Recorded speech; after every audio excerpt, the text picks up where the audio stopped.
남편이 세상을 떠나고 집은 믿을 수 없을 만큼 조용했다. 장례를 치른 뒤 그녀는 혼자 집으로 돌아왔다. 문을 열자 고요만 남아 있었다. 남편의 목소리도 발소리도 기침 소리도 없었다.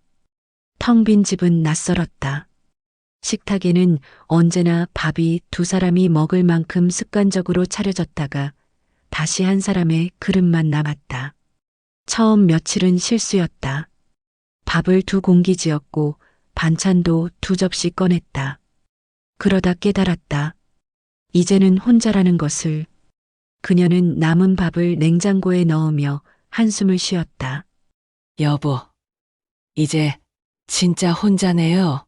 50년을 함께 산 사람을 떠나보내는 일은 슬픔을 견디는 문제가 아니라 빈자리에 익숙해지는 일이었다. 남편은 평생 그녀 곁에 있었다. 아침에 일어나면 남편이 먼저 일어나 화장실에 갔고 그녀는 그 소리를 들으며 눈을 떴다. 아침밥을 먹을 때 남편은 늘 오늘 국이 맛있네라고 말했다. 저녁엔 함께 뉴스를 보며 이야기를 나눴다. 그 모든 게 사라졌다. 이제 아침은 고요했고 밥상은 조용했고 저녁은 길었다. 그녀는 아침이면 남편 사진 앞에 물 한 컵을 올려두었다. 여보, 또 하루 버텼어요. 이 한마디가 삶의 의식처럼 이어졌다. 남편 사진은 웃고 있었다. 젊은 시절 찍은 사진이었다. 그녀는 사진을 보며 미소 지었다. 오늘도 잘 지내셨죠? 집은 낡았지만 햇살이 잘 드는 작은 마당이 있었고 국화가 피면 남편의 웃음이 떠올랐다. 남편은 국화를 좋아했다. 가을이면 마당에 국화를 심었고 꽃이 피면 그녀를 불렀다. 여보, 올해도 잘 폈어. 와서 봐. 두 사람은 마당에 앉아 국화를 바라보며 차를 마셨다. 그 기억이 생생했다. 이제 국화는 혼자 피었다.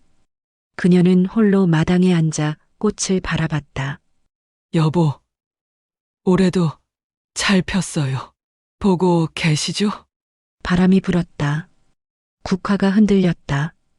그 조용한 일상이 어느 날 깨졌다. 전화기 너머로 큰아들의 목소리가 떨렸다. 엄마, 사업이 완전히 망했어. 그녀는 숨을 멈췄다. 뭐라고? 사업이 다 날아갔어. 빚만 남았어. 며느리와 손주들의 울음소리가 뒤섞였다. 엄마, 우리 어떡해요? 집도 날아갔어요. 갈 데가 없어요. 그녀는 잠시 망설였다. 남편이 떠나고 겨우 조용한 삶을 찾았었다. 슬픔 속에서도 평온이 있었다. 하지만 아들의 목소리는 절박했다. 그녀는 결국 말했다. 들어와. 집은 너희 집이기도 하잖니. 전화 너머로 아들의 울음소리가 들렸다. 고마워요, 엄마. 정말 고마워요. 그 순간 조용했던 집의 시간은 멈추었고 새로운 이야기가 시작되었다. 좋은 방향은 아니었다. 며칠 뒤 아들 가족이 이사를 왔다. 큰아들, 며느리, 두 손주. 4명이 한꺼번에 들어왔다. 작은 집은 순식간에 북적거렸다. 손주들은 뛰어다녔고 며느리는 짐을 풀었고 아들은 멍하니 소파에 앉아 있었다. 그녀는 밥을 지었다. 5시 9분. 오랜만에 많은 양이었다. 다들 밥 먹어. 하지만 식탁은 무거웠다. 아들은 고개를 숙이고 며느리는 눈물을 흘렸다. 손주들은 엄마 눈치를 보며 밥을 먹었다. 그날 밤 그녀는 남편 사진 앞에 앉았다. 여보, 조용한 집이 그리워지네요. 촛불이 흔들렸다. 아들이 들어왔어요. 사업 망했대요. 빚만 남았대요. 그녀는 한숨을 쉬었다. 괜찮을까요? 제가 잘할 수 있을까요? 남편 사진은 여전히 웃고 있었다. 그녀는 눈물을 닦으며 일어났다. 그래도 가족이니까요. 다음 날 아침 그녀는 평소처럼 일어나 밥을 지었다. 하지만 이제는 혼자가 아니었다. 손주들이 뛰어다니는 소리, 며느리가 설거지하는 소리, 아들이 한숨 쉬는 소리. 모든 소리가 그녀의 조용한 집을 채웠다. 그녀는 창밖을 바라보며 생각했다. 이제 시작이구나. 좋은 방향은 아니었다. 하지만 돌아갈 수도 없었다. 그녀는 깊게 숨을 쉬고 다시 부엌으로 갔다. 오늘도 살아야 했다. 가족을 위해서. 처음 한 달 큰아들은 효자였다. 저녁마다 설거지를 도와주고 며느리는 청소며 요리를 나누었다. 아들은 설거지를 하며 말했다. 엄마, 편히 앉아 계세요. 제가 할게요. 며느리도 청소기를 돌리고 빨래를 개며 도왔다. 어머니, 제가 할게요. 쉬세요. 손주들은 웃음소리를 돌려주었고 집은 오랜만에 살아있는 것 같았다. 큰 손주는 학교에서 돌아오면 할머니 하며 안겼고 작은 손주는 그녀의 무릎에 앉아 그림을 그렸다. 그녀는 식탁에 더 많은 반찬을 올리고 손주들에게 과자를 챙겨주며 말했다. 너희 오니까 집이 숨 쉬는 것 같다. 아들은 고개를 떨구며 미안해했다. 엄마, 우리 다시 일어설게. 곧 집 구할게요. 그 말이 그녀를 버티게 만들었다. 그래. 조금만 참자. 아이들도 힘드니까. 그러나 시간이 지나며 작고 미묘한 균열이 생겼다. 2달째가 되자 분위기가 달라졌다. 며느리는 전기세, 가스비, 식비를 은근히 계산했다. 어느 날 저녁 며느리가 말했다. 어머니가 냉장고를 너무 자주 여셔서요. 전기세가 장난 아니에요. 그녀는 당황했다. 내가 그랬나? 네, 하루에도 몇 번씩 여시더라고요. 전기세 나온 거 보고 깜짝 놀랐어요. 큰아들은 그저 웃기만 했다. 엄마, 조금만 조심하시면 될 것 같아요. 그녀는 고개를 끄덕였다. 하지만 마음 한편이 불편했다. 내 집인데 냉장고도 맘대로 못 여나? 며칠 뒤 며느리는 또 말했다. 어머니, 샤워 시간 좀 줄여주실 수 있으세요? 물값이 너무 나와요. 그녀는 샤워 시간을 재본 적이 없었다. 평소대로 했을 뿐이었다. 알았어. 짧게 할게. 그날부터 그녀는 샤워 시간을 줄였다. 머리도 대충 감고 몸도 빨리 씻었다. 손주들이 뛰어다니는 소리는 여전했지만 그녀는 점점 조심스러워졌다. TV도 조심스럽게 켰다. 혹시 전기세가 나올까봐. 난방도 줄였다. 혹시 가스비가 나올까봐. 어느 밤 방 안에서 며느리의 목소리가 들렸다. 벽이 얇았다. 옆방에서 나누는 대화가 고스란히 들렸다. 언제까지 여기서 얹혀 살아? 시댁에 늙은 사람 하나 키우자고 들어왔어? 아들이 작게 말했다. 그래도 엄마 집인데 어쩔 수 없잖아. 어쩔 수 없긴. 당신 사업 망한 것도 모자라서 이제 시어머니 눈치까지 봐야 해? 목소리 좀 낮춰. 엄마 들어. 들으면 어때? 우리가 얼마나 힘든데. 전기세, 가스비, 식비 다 어머니 때문에 나가는 거잖아. 그녀는 모른 척 이불을 뒤집어 썼다. 잠이 오지 않았다. 가슴이 답답했다. 눈물이 났다. 내 집인데 내가 늙은 사람 취급받는구나. 눈만 감으면 남편이 속삭였다. 당신 그렇게까지 참지 않아도 돼. 남편의 목소리가 들리는 것 같았다. 여보, 어떡해요? 애들도 힘든데. 당신도 힘들잖아. 왜 혼자 다 참아? 그래도 가족이니까요. 가족이라고 다 참아야 하는 건 아니야. 그녀는 눈물을 닦았다. 조금만 더 버틸게요. 조금만. 다음 날 아침 그녀는 평소처럼 일어나 밥을 지었다. 손주들이 일어나 밥상에 앉았다. 큰 손주가 말했다. 할머니, 오늘 반찬 뭐예요? 김치찌개랑 계란말이. 와, 좋아요. 손주들은 밝게 웃었다. 하지만 며느리는 표정이 없었다. 식사를 마치고 며느리가 그녀에게 말했다. 어머니, 요즘 반찬이 너무 많아요. 식비 좀 줄여주실 수 있으세요? 그녀는 숨을 참았다. 알았어.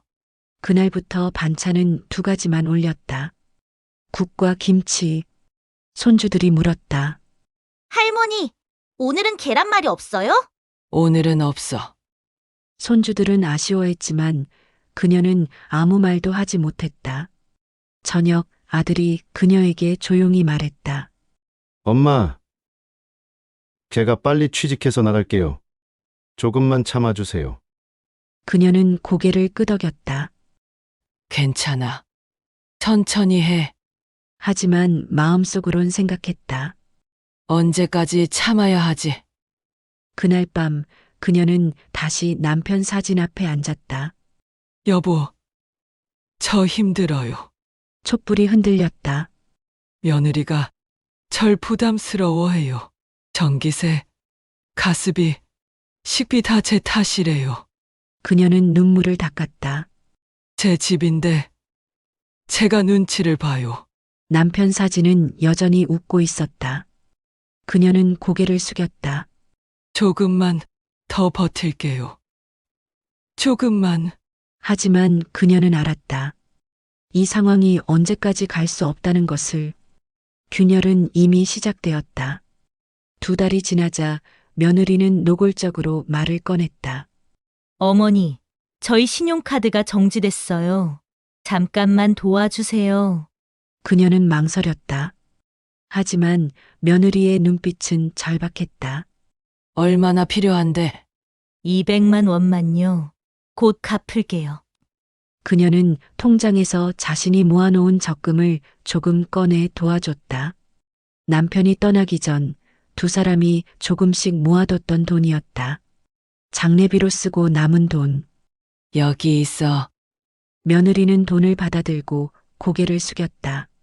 고맙습니다, 어머니. 하지만 감사 인사는 그뿐이었다. 며느리는 감사 인사 대신 다음 날 더 많은 돈을 요구했다. 어머니, 아이들 학원비가 밀렸어요. 100만 원만 더 빌려주세요. 그녀는 한숨을 쉬었다. 어제 줬잖니. 그건 카드값이고. 이건 학원비예요. 아이들 교육은 끊을 수 없잖아요. 그녀는 또 통장에서 돈을 꺼냈다. 100만 원. 이번이 마지막이야. 네, 알겠습니다.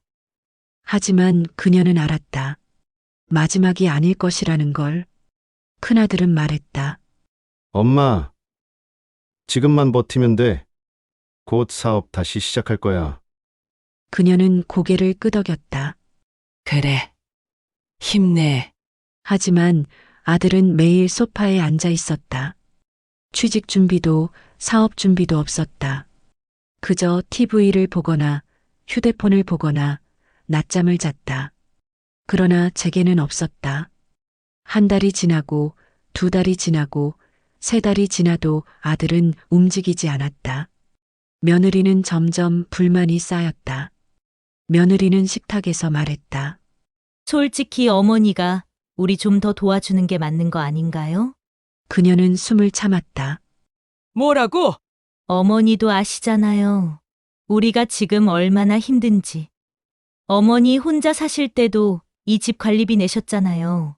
이제 우리까지 5명인데 어머니가 조금 더 보태주시는 게 맞지 않나요? 그녀는 들리는 척을 하지 않았다. 그저 밥을 먹고 설거지를 하고 방으로 들어갔다. 그날 밤 아들이 술에 취해 돌아왔다.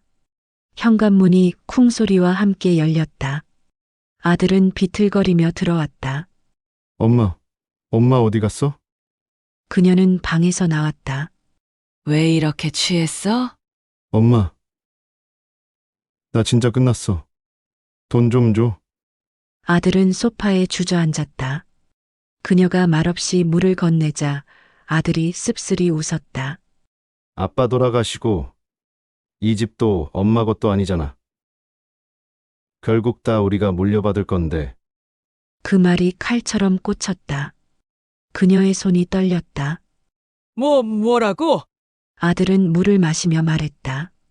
아빠 명의로 된 집이잖아요. 결국 우리 형제 거예요. 그러니까 엄마가 지금 조금 써주는 게 뭐가 문제예요? 그녀는 말문이 막혔다. 아들은 계속 말했다. 어차피 엄마 돌아가시면 우리 거잖아요. 지금 우리 도와주는 게 당연한 거 아닌가요? 말없이 남편 사진을 바라보았다. 그녀는 아들을 그냥 두고 방으로 들어갔다. 문을 닫고 남편 사진 앞에 앉았다. 사진 속 남편은 여전히 미소 짓고 있었다. 여보 들었어요? 우리 아들이 그런 말을 했어요. 그녀는 눈물을 흘렸다.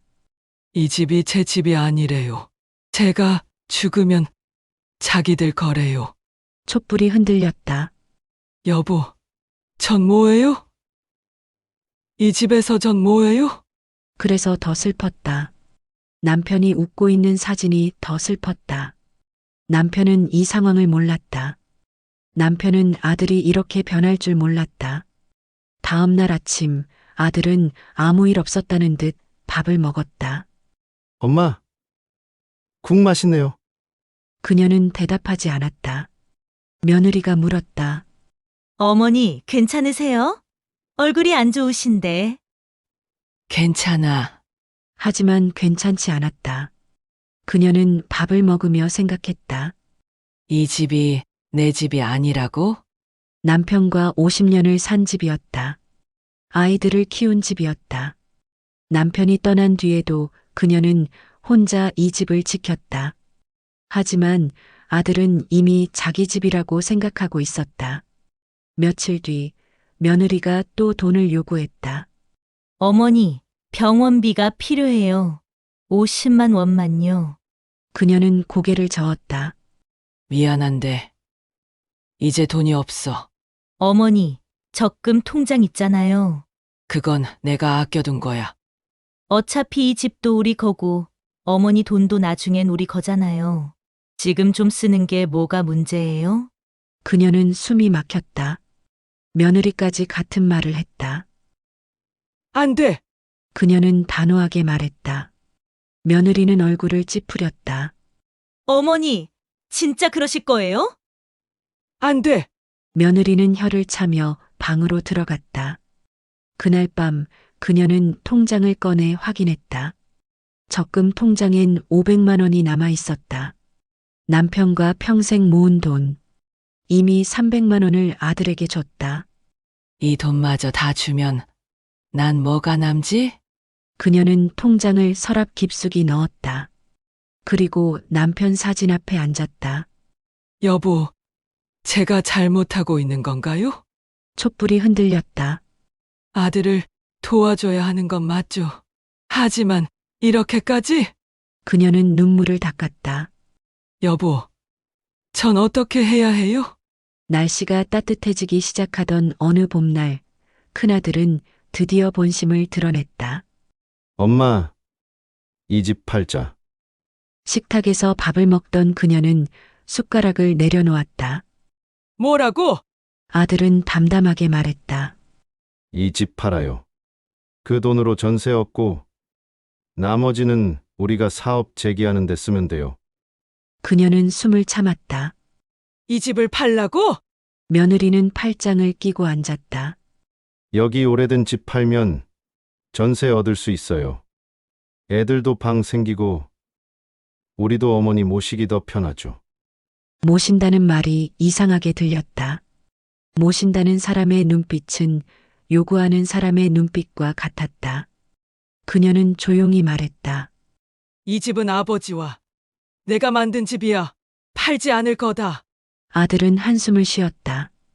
엄마, 지금 현실을 봐요. 우리가 얼마나 힘든데요? 너희가 힘든 건 알아.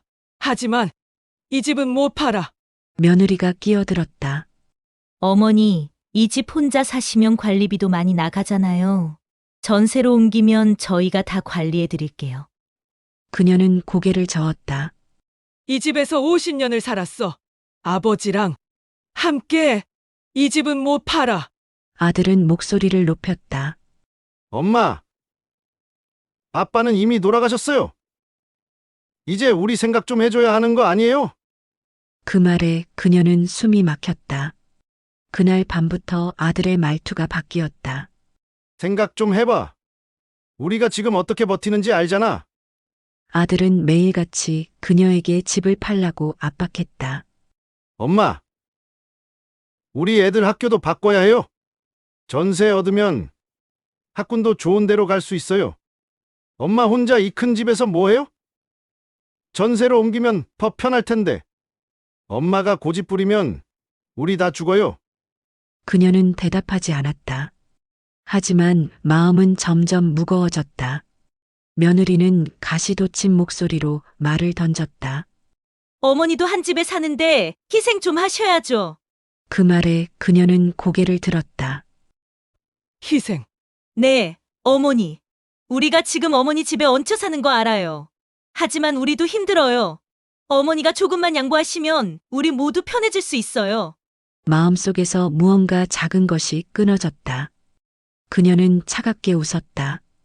희생은 부탁하는 사람이 먼저 쓰는 말이란다. 며느리는 얼굴을 붉혔다. 뭐라고요? 너희가 희생한 게 뭐가 있니?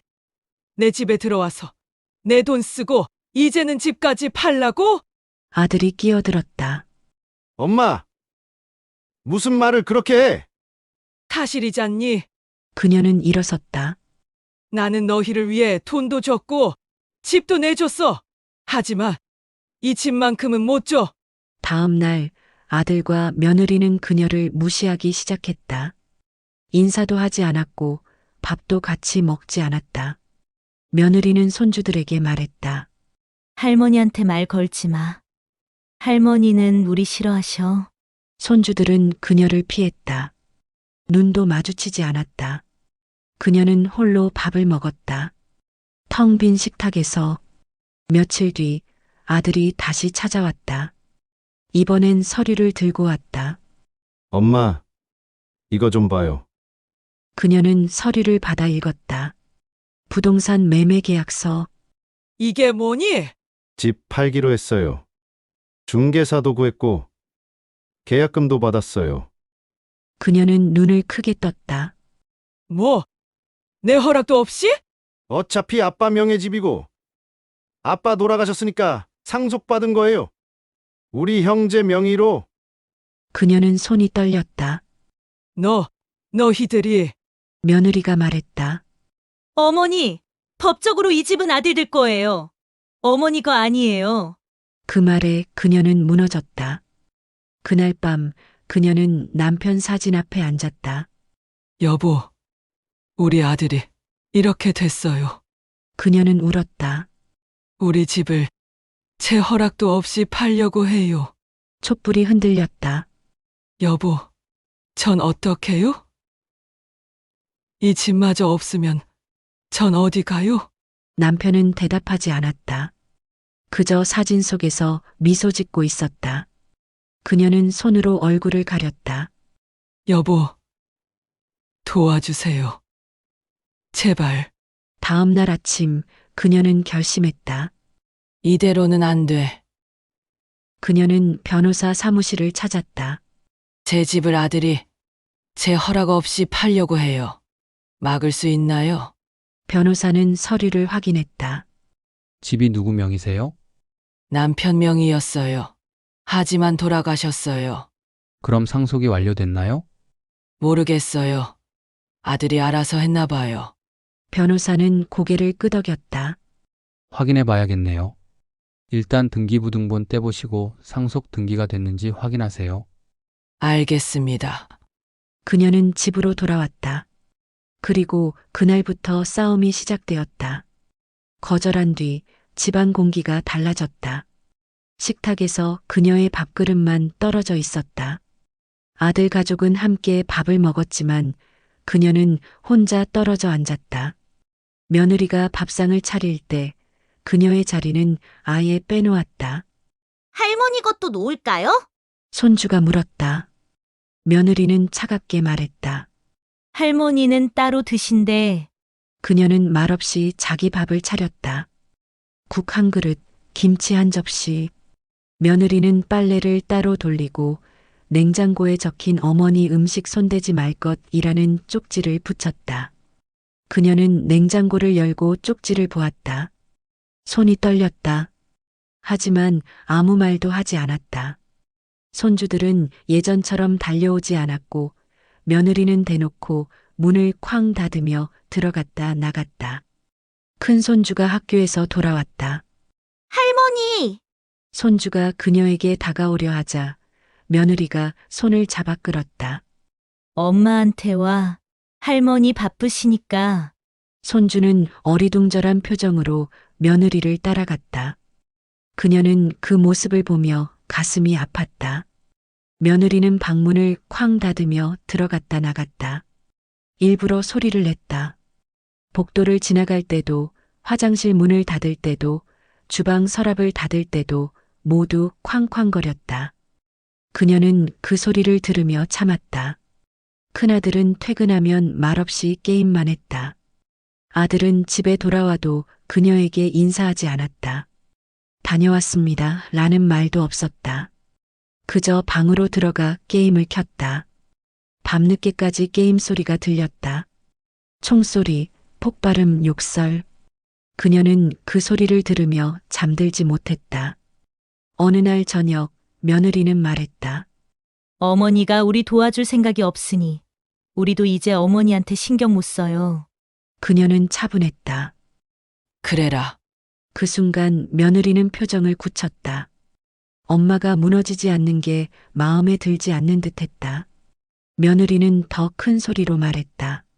어머니, 진짜 후회하실 거예요. 우리가 나가면 어머니 혼자 어떻게 사실 건데요? 그녀는 고개를 끄덕였다. 그건 내가 알아서 할게. 며느리는 혀를 차며 돌아섰다. 며칠 후 아들은 소리쳤다. 우린 엄마 때문에 망한 거야. 집만 팔았어도 살 수 있었어. 그날 저녁 아들은 술에 취해 돌아왔다. 그리고 그녀에게 소리를 질렀다. 엄마가 집만 팔아줬으면 우리 사업 다시 시작할 수 있었어. 엄마가 우리 망친 거야? 그녀는 담담하게 답했다. 사람은 집이 아니라 마음으로 사는 거다. 아들은 얼굴을 붉혔다. 무슨 소리야? 마음으로 밥 먹고 살아. 집 팔아도 너희는 다시 망할 거야. 마음이 없으니까. 그 말에 아들은 할 말을 잃었다. 아들은 문을 쾅 닫고 나갔다. 그날 밤 그녀는 남편 사진 앞에서 말했다. 여보, 나 힘 좀 주세요. 그녀는 무릎을 꿇고 앉았다. 저 혼자는 힘들어요. 아들도, 며느리도, 손주들도 다 저를 싫어해요. 촛불이 흔들렸다. 집 팔라고 매일 압박하고, 저 없으면 못 산다고 협박하고. 그녀는 눈물을 닦았다. 여보, 제가 잘못하고 있는 건가요? 남편 사진은 여전히 미소 짓고 있었다. 그녀는 고개를 숙였다. 여보, 힘 주세요. 제가 버틸 수 있게. 다음 날 아침 그녀는 변호사 사무실을 다시 찾았다. 상속 등기 확인했어요. 아들 명의로 되어 있더라고요. 변호사는 고개를 끄덕였다. 그럼 법적으로 집은 아들 거예요. 어머니가 막을 방법은 없습니다. 그녀는 숨을 참았다. 그럼 전 어떡해요? 변호사는 잠시 생각하다 말했다. 유언장은 없으셨나요? 남편분이.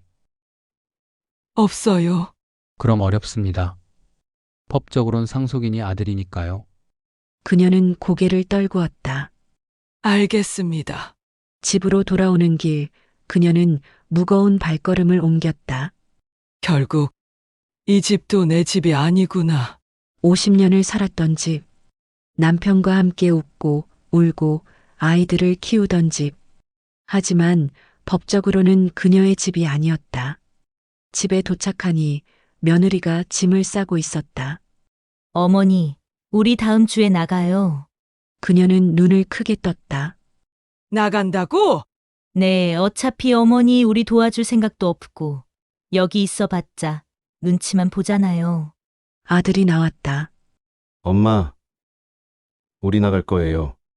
그리고 이 집 팔 거예요. 그녀는 숨이 막혔다. 팔면 나는 어디 가니? 아들은 고개를 돌렸다. 엄마는 작은 집 가세요. 작은 형이 모실 거예요. 그녀는 무너졌다. 작은 집. 너희가 날 내쫓는 거니? 며느리가 말했다. 내쫓는 게 아니라 현실적으로 생각하시라는 거예요. 이 집 팔아야 우리 빚도 갚고 다시 시작할 수 있어요. 그녀는 눈물을 흘렸다. 이 집은 내 집인데. 아들은 대답하지 않았다. 그날 밤 그녀는 남편 사진을 안고 울었다. 여보, 우리 집이 없어져요. 우리가 평생 살던 집이. 촛불이 꺼졌다. 방은 어두워졌다. 그녀는 어둠 속에서 혼자 울었다. 며칠 동안 아들은 거의 말을 걸지 않았다. 아침에도 저녁에도 아들은 그녀를 마주치지 않으려 했다. 복도에서 마주치면 고개를 돌렸고 식탁에서도 눈을 마주치지 않았다. 그녀가 말을 걸어도 대답이 없었다. 밥 먹었니? 침묵, 오늘 날씨 좋더라. 침묵. 그녀는 더 이상 말을 걸지 않았다. 며느리는 그녀가 지나갈 때마다 한숨을 의도적으로 크게 쉬었다. 휴, 그 한숨 소리는 복도 전체에 울렸다. 그녀는 그 소리를 들으며 자기 방으로 들어갔다. 손주들은 눈치를 보며 말했다. 엄마가 할머니랑 말하지 말래. 큰 손주가 조용히 그녀에게 속삭였다. 그 말에 가슴이 무너졌다. 그래, 알았어. 그녀는 손주의 머리를 쓰다듬고 싶었지만 참았다. 손주는 눈치를 보며 엄마 쪽으로 갔다. 그녀는 혼자 남았다. 어느 날 밤 며느리가 문을 열고 말했다. 어머니, 우리 집 나갈까 생각 중이에요. 대신 집 명의랑 돈 조금만 주신다면. 그녀는 웃었다. 차갑게 쓸쓸하게. 아가, 나를 사람으로 보긴 하니? 며느리는 얼굴을 일그러뜨렸다. 어머니가 평생 우리한테 뭐 해줬어요? 그 말에 그녀는 숨을 참았다. 뭐라고? 돈도 안 주고, 집도 안 팔고, 우리 힘든 거 뻔히 알면서 외면만 하잖아요. 그게 시어머니가 할 짓이에요? 그녀는 천천히 말했다. 내가 돈 300만 원 줬잖니? 그게 뭐가 돼요? 우리 빚이 얼만데? 그럼 내가 너희 빚을 다 갚아줘야 하니? 며느리는 말을 잃었다. 그녀는 계속 말했다. 내가 너희를 위해 집도 내줬고, 밥도 해줬고, 돈도 줬어. 그런데 내가 평생 뭐 해줬냐고? 며느리는 고개를 돌렸다. 어차피 어머니 돌아가시면 우리 거잖아요. 그 말에 그녀는 눈을 감았다. 나가라. 뭐라고요? 나가. 내 방에서. 며느리는 문을 쾅 닫고 나갔다. 다음 날 큰아들은 말했다. 엄마, 내가 아예 안 도와주겠다는 거냐? 그러면 우리도 인연 끊는다. 그 말은 그녀가 평생 들은 말 중 가장 잔인했다. 평생 피와 살을 나누어 키운 아들에게서 그녀는 손이 떨렸다. 인연을 끊는다고? 네. 엄마가 우리 도와줄 생각이 없으면 우린 더 이상 엄마 모실 수 없어요. 그녀는 눈물을 참으며 물었다. 너를 낳고, 키우고, 대학 보내고, 결혼시킨 게 나인데, 그게 인연 끊는다는 말로 끝나는 거니? 아들은 고개를 돌렸다. 엄마가 먼저 우리 포기한 거잖아요. 내가 언제 너희를 포기했니? 집도 안 팔고 돈도 안 주고 그게 포기 아니에요? 그녀는 깊게 숨을 쉬었다. 그러나 그녀는 고개를 들었다. 그래. 끊자. 그 말에 며느리 얼굴이 하얗게 질렸다. 아들도 놀란 표정이었다. 엄마 진짜 그럴 거야? 너희가 먼저 끊자고 했잖니. 그래. 끊자. 그녀는 담담하게 말했다. 내 집에서 나가. 오늘, 당장. 며느리가 끼어들었다. 어머니, 진짜 그러실 거예요? 우리 나가면 어머니 혼자 어떡하시려고요? 내가 알아서 할게. 어머니, 우리 나가면 이 집 팔 거예요. 법적으로 우리 거니까. 그녀는 고개를 끄덕였다. 그래. 팔아라. 그리고 나가. 아들은 할 말을 잃었다. 그날 밤 그녀는 유서를 쓰듯 작은 종이에 한 줄 남겼다. 나도 사람이니 내 인생을 지킬 권리가 있다. 그 글자를 적으며 그녀는 눈물을 흘렸다. 하지만 후회는 없었다. 이제 끝이다. 더 이상 끌려다니지 않는다. 다음 날 아침 아들 가족은 짐을 쌌다. 며느리는 화난 표정으로 짐을 던지듯 챙겼고 아들은 말없이 짐을 날랐다. 손주들은 울었다. 할머니 안녕. 그녀는 손주를 안아주고 싶었지만 참았다. 잘 가라. 손주들은 눈물을 흘리며 차에 올랐다. 아들이 마지막으로 말했다. 엄마, 후회할 거예요. 그녀는 고개를 저었다. 후회하는 건 너희일 거다. 아들은 차에 올랐다. 차가 출발했다. 그녀는 문 앞에 서서 차가 사라질 때까지 바라봤다. 차가 보이지 않자 그녀는 무릎이 꺾였다. 주저앉아 울었다. 여보, 제가 잘한 건가요? 바람이 불었다. 차가운 바람이었다. 그날 밤 그녀는 남편 사진 앞에 앉았다. 여보, 아들이 나갔어요. 촛불이 흔들렸다. 제가 인연을 끊었어요. 그녀는 눈물을 닦았다. 제가 잘한 거 맞죠? 남편 사진은 여전히 미소 짓고 있었다. 그녀는 고개를 숙였다. 여보, 이제 진짜 혼자네요. 다음 날 집은 다시 조용해졌다. 손주들의 웃음소리도 며느리의 한숨소리도 아들의 게임 소리도 없었다. 그저 고요만 남았다. 그녀는 혼자 밥을 지었다. 한 사람분. 혼자 먹었다. 조용히. 그리고 생각했다. 이제 뭘 해야 하지? 집은 조용했다. 너무 조용했다. 하지만 그녀는 알았다. 이 조용함이 평온으로 바뀔 날이 올 거라는 것을. 그녀는 다음 날 새벽부터 움직였다. 잠을 제대로 자지 못했지만 그녀는 일어났다. 해야 할 일이 많았다. 주민센터, 법률상담소, 사회복지센터, 보험사. 그녀는 메모지에 하나씩 적었다. 오늘 할 일. 1. 주민센터 마이너스 명예 확인. 2. 법률상담소 마이너스 집 보호 방법. 3. 사회복지센터 마이너스 혼자 사는 노인 지원. 4. 보험사 마이너스 남편 보험금 확인. 그녀는 옷을 갈아입고 밖으로 나갔다. 남편이 남겨둔 서류들을 하나씩 정리하고 집 명의를 확인하고 모든 금융 기록을 다시 정리했다. 주민센터에서 그녀는 집 등기부등본을 떼었다. 집 명의가 어떻게 되어 있나요? 직원이 확인했다. 남편분 명의로 되어 있고 상속 등기는 아직 안 되어 있네요. 그녀는 눈을 크게 떴다. 상속 등기가 안 되어 있다고요? 네, 남편분 명예 그대로예요. 그 말에 그녀는 안도했다. 아직 아들 명의가 아니구나.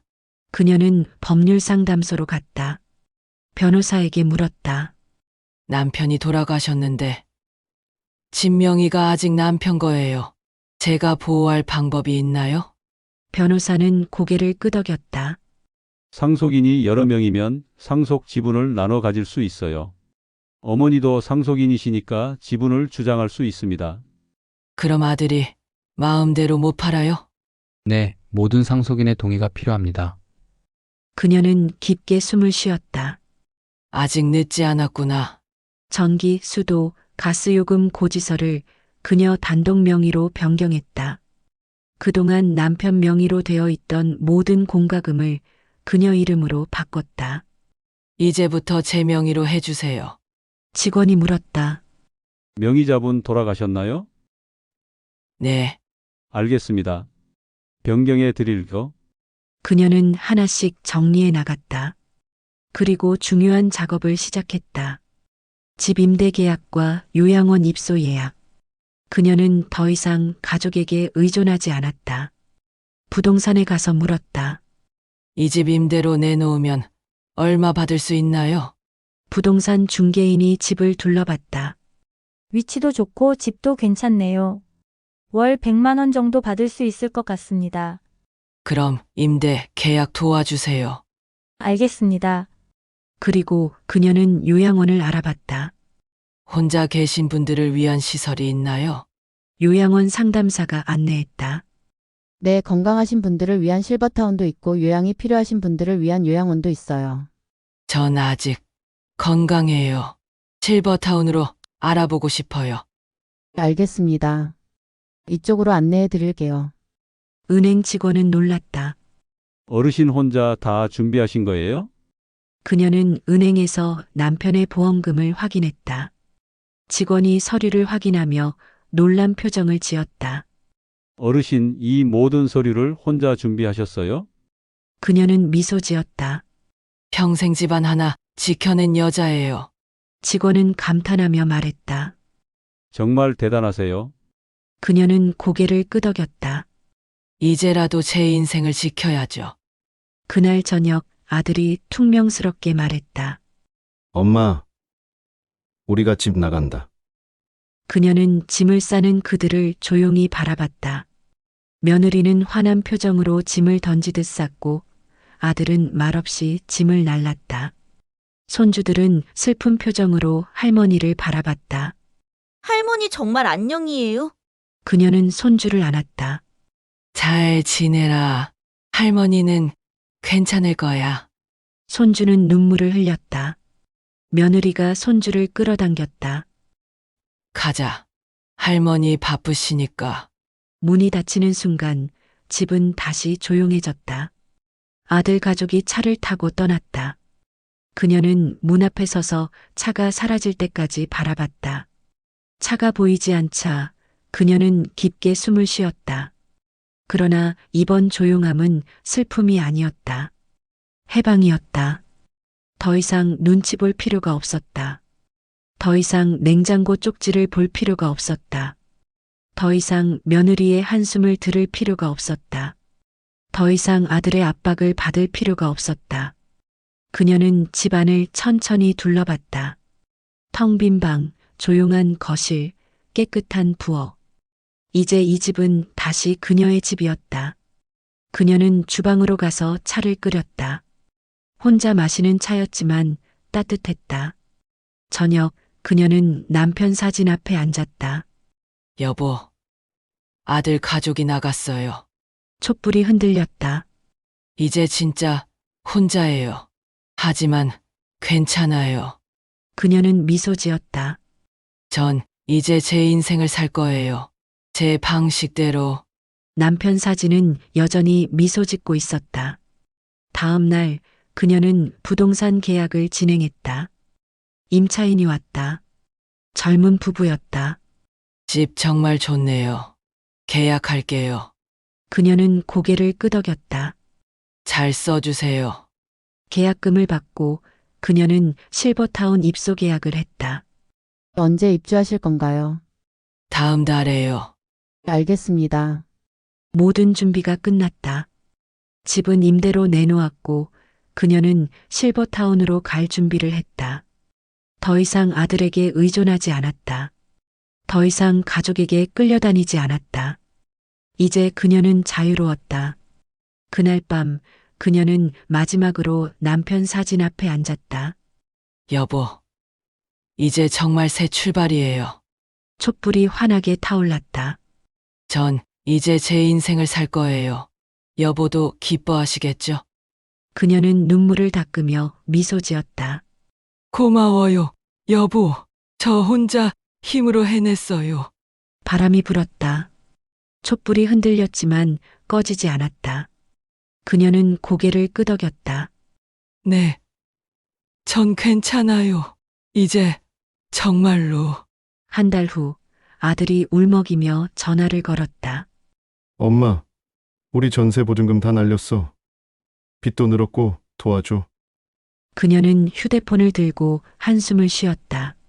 아들의 목소리는 절박했다. 하지만 그녀는 이미 알고 있었다. 결국 이렇게 되는구나. 그녀는 담담하게 말했다. 미안하다. 나도 어려워. 엄마! 진짜 도와줄 생각 없어? 우리 진짜 죽게 생겼어. 넌 집 팔려고 했잖니? 내가 살던 집을. 아들은 말을 잃었다. 그녀는 계속 말했다. 나도 살아야 해. 미안하지만 도와줄 수 없어. 전화를 끊으려 하자 며느리가 전화를 빼앗았다. 며느리는 소리쳤다. 어머니, 사람이 어떻게 그래요? 우리 손주들 굶어요. 그녀는 조용히 되물었다. 내가 굶을 땐 누구도 묻지 않았지. 며느리는 숨을 참았다. 그녀는 계속 말했다. 냉장고에 쪽지 붙여놓고 내 음식 손대지 말라고 했잖아. 그때 손주들 걱정했어? 며느리는 할 말을 잃었다. 어머니, 그건 이제 됐어. 나도 내 인생 살 거야. 그녀는 전화를 끊었다. 아들은 계속 전화했지만 그녀는 그저 전화를 놓았다. 하루에 수십 통의 전화가 왔다. 아들, 며느리, 심지어 친척들까지. 엄마, 제발 도와줘. 어머니, 우리 정말 힘들어요. 아이들 생각해서라도 도와주세요. 그녀는 전화를 받지 않았다. 처음엔 마음이 흔들렸다. 손주들 얼굴이 떠올랐다. 하지만 그녀는 참았다. 내가 무너지면 끝이다. 며칠 뒤 며느리가 집 앞에서 소리쳤다. 이기적인 여자! 당신 때문에 우리 인생 망했어! 그녀는 집 안에서 그 소리를 들었다. 며느리는 대문 앞에서 고함을 질렀다. 문 열어요, 어머니! 우리 애들 굶어 죽어요. 그래도 괜찮아요. 당신이 집만 팔아줬으면 우리 이렇게 안 됐어. 이웃들이 창문을 열고 고개를 내밀었다. 그녀는 문 너머에서 말했다. 나를 이용해 살던 게 인생이었니? 며느리는 잠시 멈췄다. 그녀는 계속 말했다. 내가 없으면 못 사는 사람들이 나한테 뭘 바라니? 며느리는 울부짖었다. 당신이 우리 엄마였잖아요. 엄마를 엄마로 대한 적이 있었니? 며느리는 말을 잃었다. 경찰이 와서 며느리를 데려갔고 동네 사람들은 수군거렸다. 누군가 112에 신고했다. 경찰차가 도착했고 경찰이 며느리에게 다가갔다. 조용히 하세요. 이러시면 주거침입으로 신고됩니다. 며느리는 울면서 소리쳤다. 저 여자가 우리 엄마예요. 우리 도와주지도 않고. 경찰은 침착하게 말했다. 그건 개인 문제입니다. 계속 소란 피우시면 연행하겠습니다. 며느리는 결국 경찰에 끌려갔다. 동네 사람들은 수군거렸다. 저 며느리 원래 저랬대. 시어머니한테 집 팔라고 압박했다던데. 손주들 앞에서 시어머니 무시했대. 소문은 빠르게 퍼졌다. 그녀는 커튼을 내리며 조용히 차를 마셨다. 경찰차가 떠나고 동네가 조용해졌다. 그녀는 거실에 앉아 차를 끓였다. 따뜻한 차 한 잔. 눈에는 눈물도 없었다. 그건 슬픔이 아니라 끝이었다. 가족과의 관계는 끝났다. 더 이상 미련도 없었다. 그녀는 차를 마시며 창밖을 바라봤다. 햇살이 따뜻했다. 며칠 뒤 아들이 문자를 보냈다. 엄마, 미안해. 우리가 잘못했어. 용서해줘. 그녀는 문자를 읽고 지웠다. 답장하지 않았다. 용서는 해. 하지만 다시 받아들이진 않아. 한 주가 지나고 며느리에게서 전화가 왔다. 그녀는 받지 않았다. 또 전화가 왔다. 또 받지 않았다. 결국 음성 메시지가 남았다. 어머니, 죄송해요. 제가 잘못했어요. 다시 기회 주세요. 그녀는 음성 메시지를 듣고 삭제했다. 그날 밤 그녀는 남편 사진 앞에 앉았다. 여보, 이제 정말 끝났어요. 촛불이 흔들렸다. 아들도 며느리도 다시 연락했지만 전 받지 않았어요. 그녀는 미소 지었다. 용서는 해요. 하지만 다시는 받아들이지 않을 거예요. 남편 사진은 여전히 미소 짓고 있었다. 그녀는 고개를 끄덕였다. 전 이제 제 인생을 살 거예요. 평온하게. 다음 날 그녀는 실버타운으로 이사를 갔다. 짐은 많지 않았다. 옷 몇 벌, 남편 사진, 추억이 담긴 물건 몇 개. 실버타운은 조용했다. 햇살이 잘 들었고 정원이 아름다웠다. 그녀는 방을 정리하며 생각했다. 이제 시작이다. 새로운 삶. 혼자지만 평온한 삶. 며칠 뒤 그녀는 정원을 산책했다. 다른 어르신들과 인사를 나눴다. 처음 오셨어요? 네. 며칠 전에요. 어서 오세요. 여기 좋아요. 그녀는 미소 지었다. 감사합니다. 저녁 그녀는 방에서 차를 마셨다. 창밖으로 노을이 졌다. 아름다웠다. 그녀는 남편 사진을 바라봤다. 여보, 전 이제 괜찮아요. 촛불이 환하게 타올랐다. 힘들었지만 이겨냈어요. 그녀는 눈물을 닦으며 웃었다. 전 이제 자유로워요. 며느리와 아들이 마지막으로 찾아왔을 때 그녀는 문 밖으로 나가지 않았다. 초인종이 울렸다. 땡 마이너스 땡 마이너스 땡 마이너스. 계속 울렸다. 엄마! 문 열어요! 아들의 목소리였다. 어머니! 우리 정말 죽게 됐어요! 제발! 며느리의 목소리도 들렸다. 그녀는 거실에 앉아 차를 마셨다. 문 밖의 소리를 들으며 조용히 차를 홀짝였다. 엄마! 우리 손주들 생각 좀 해요! 어머니, 사람이 이럴 수 있어요. 그녀는 눈을 감았다. 이제 끝이다. 더 이상은 안 돼. 대신 등기우편을 보냈다. 다음 날 그녀는 우체국에 갔다. 내용 증명서를 작성했다. 내용 증명. 금전 요구 금지. 폭언 협박 시 법적 조치. 접근 금지 신청 예정. 그녀는 서류에 서명하고 우표를 붙였다. 이거 등기로 보내주세요. 알겠습니다. 우체국 직원이 서류를 확인했다. 내용 증명이시네요. 법적 문제세요? 네. 가족 문제요. 직원은 고개를 끄덕이고 접수했다. 아들은 전화를 걸어 울먹였다. 며칠 뒤 내용 증명이 도착했다. 아들은 서류를 받고 전화를 걸었다. 엄마 진짜 이러는 거냐? 그녀는 조용히 답했다. 부모의 마음을 버린 건 너희가 먼저다. 엄마, 우리가 잘못했어. 미안해. 미안하다고 끝나는 게 아니야. 아들은 울었다. 엄마. 우린 정말 죽게 생겼어. 제발 한 번만 도와줘. 그녀는 한숨을 쉬었다. 너희가 날 죽일 뻔했을 때 누가 도와줬니? 아들은 말을 잃었다. 그녀는 계속 말했다. 냉장고에 쪽지 붙여놓고 내 음식 손대지 말라고 했을 때 그때 내가 얼마나 아팠는지 아니? 엄마, 그건 집 팔라고 협박했을 때 그때 내가 얼마나 무서웠는지 아니? 아들은 울면서 말했다. 미안해, 정말 미안해. 그녀는 눈물을 참으며 말했다. 미안하면 다야? 이미 늦었어. 전화를 끊었다. 며느리는 마지막으로 욕을 퍼부었다. 며느리가 다시 전화를 걸었다. 그녀는 실수로 전화를 받았다. 며느리는 소리쳤다. 늙은 것 주제에 잘난 척은. 그녀는 웃었다. 그래. 늙었지.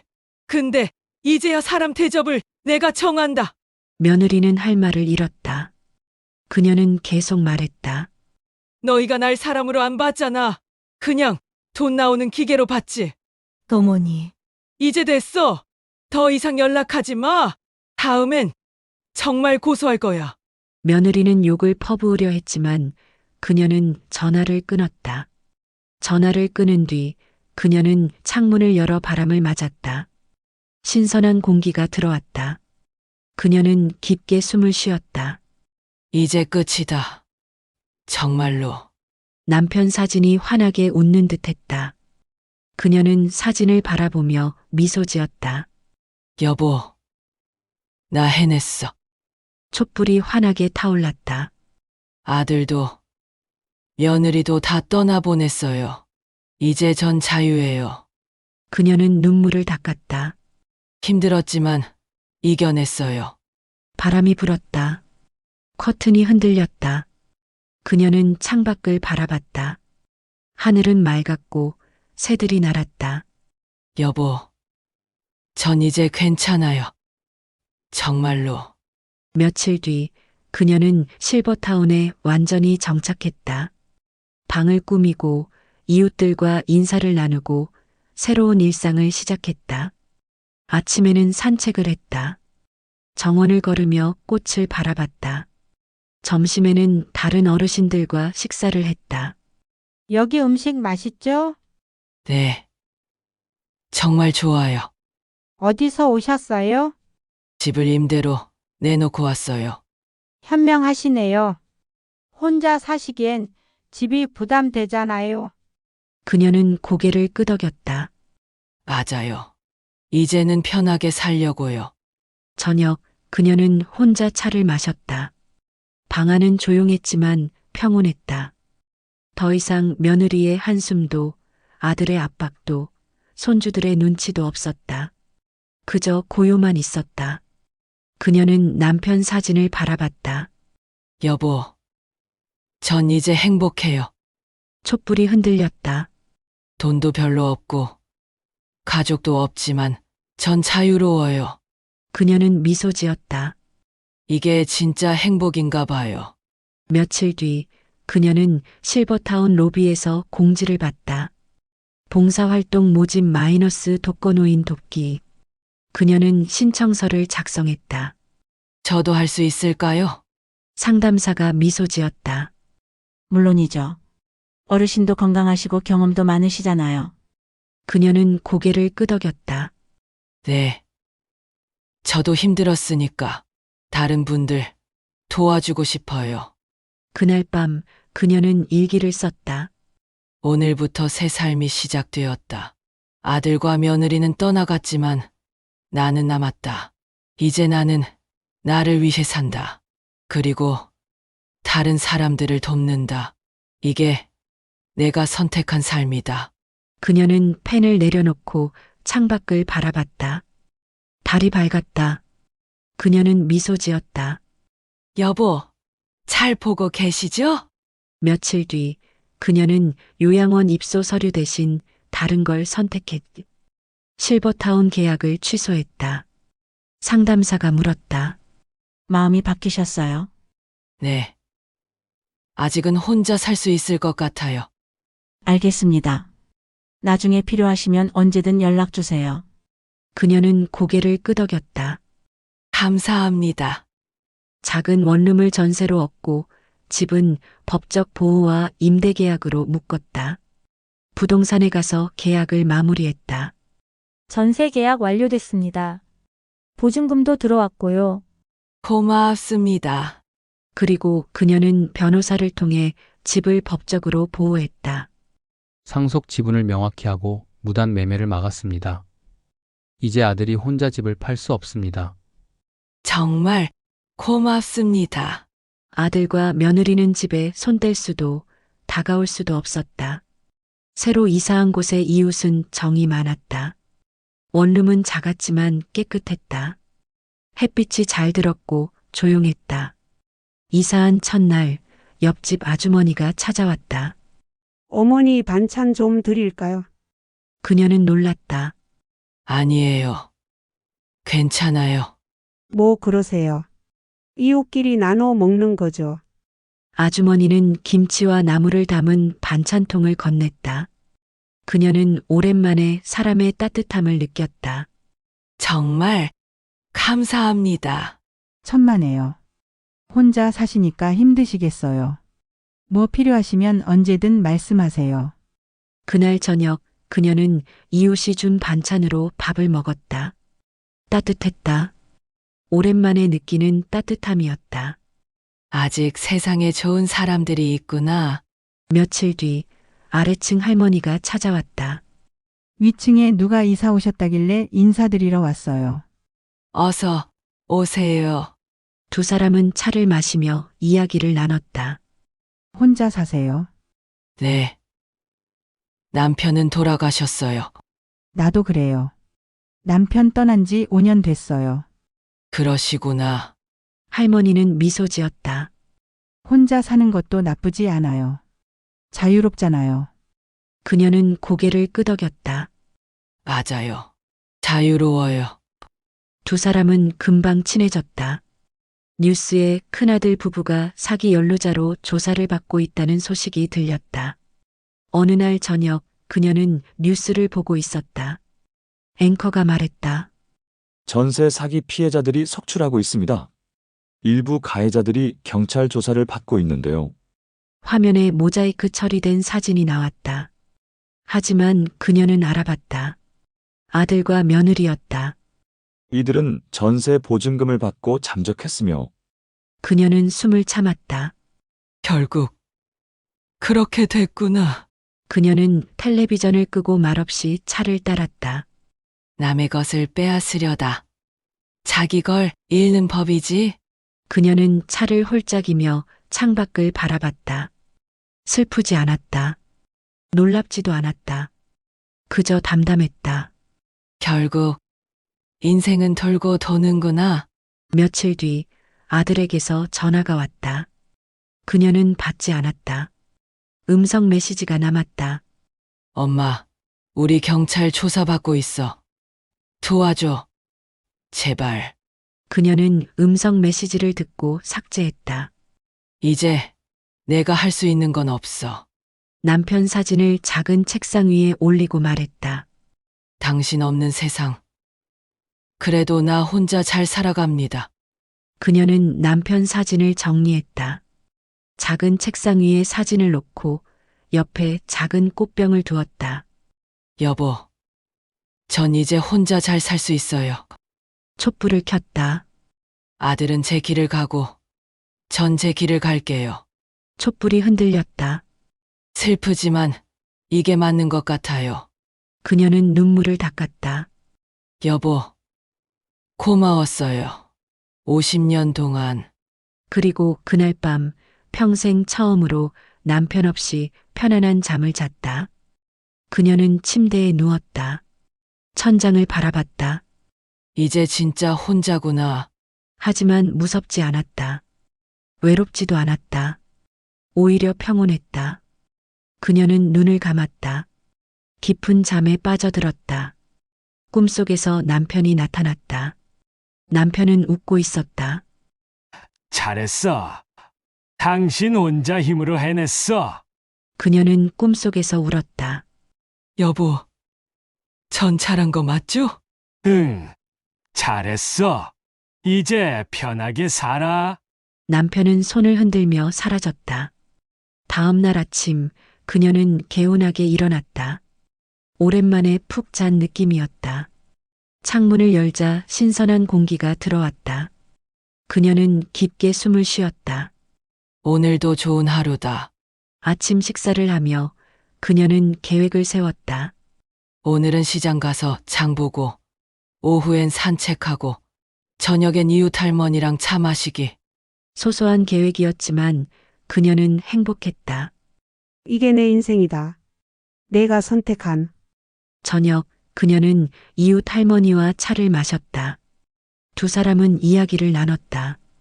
요즘 어떠세요? 좋아요. 편해요. 가족들은요? 연락 안 해요. 그게 더 편해요. 할머니는 고개를 끄덕였다. 저도 그래요. 자식들 멀리 있으니까 오히려 편하더라고요. 두 사람은 웃었다. 그날 밤 그녀는 일기를 썼다. 오늘은 정말 좋은 하루였다. 이웃들은 따뜻하고, 날씨는 좋았고, 밥은 맛있었다. 아들 소식을 들었지만 슬프지 않았다. 이제 나는 나를 위해 산다. 그리고 그게 행복이다. 그녀는 펜을 내려놓고 남편 사진을 바라봤다. 여보, 잘 자요.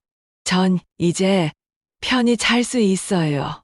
촛불을 끄고 그녀는 잠자리에 들었다. 편안한 잠이었다. 꿈도 없었다. 그저 깊고 평온한 잠이었다. 다음 날 아침 그녀는 미소 지으며 일어났다. 오늘도 좋은 하루도. 창밖으로 햇살이 쏟아졌다. 그녀는 창문을 열고 깊게 숨을 쉬었다. 여보, 전 이제 정말 괜찮아요. 바람이 불었다. 따뜻한 바람이었다. 그녀는 고개를 끄덕였다. 네, 전 행복해요.